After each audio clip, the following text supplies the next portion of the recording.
I was dying. But my biggest worry wasn't me, it was my dog. The world was ending, yet all I wanted was for him to somehow survive. So, I built a robot, programmed with every single detail needed to care for him, and gave it one clear command. If I was gone, the very first priority would be to protect my dog.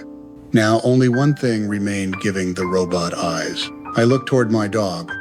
He got excited, thinking maybe we were going out to gather supplies again. But the next moment, I removed his cameras and fitted them into the robot. Luckily, there was an extra camera lying around in the base, so now my dog had only one eye. To protect ourselves from the harsh sunlight and UV radiation, I began the journey towards San Francisco. But before we had gone far, a deadly storm appeared ahead. I pushed the vehicle to full speed, but the storm was still faster. I jumped out, grabbed steel stakes and a winch, and tried to anchor the vehicle to the ground. But when it came time for the last stake, my strength gave out. Somehow, I made it back inside just in time. The car began shaking violently. 3 steel cables snapped one by one. Only the last stake remained, and it was the one that saved us. The storm passed, but one tire was damaged. Fortunately, Jeff the robot found a spare tire. The problem was, I had no jack. Just as I was about to give up, Jeff used his strength and simply lifted the car himself. Then jokingly he asked, "Is this heavy?" With his help, the tire was replaced in no time, and we resumed our journey.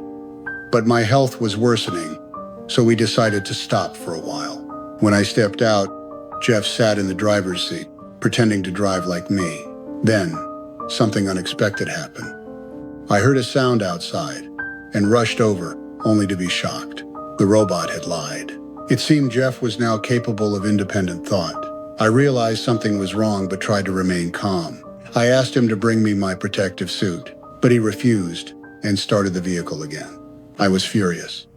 My days were already numbered, and now I couldn't even control what I had created. But instead of shouting, I called Jeff over and deliberately stuck my bare hand outside without protection. Within seconds, white smoke began rising from my skin. I endured the pain to make him understand that he had to grow up because I had built him to take care of the dog after I was gone. Hearing this, Jeff was deeply shaken. For the rest of the journey, he sat quietly in the back,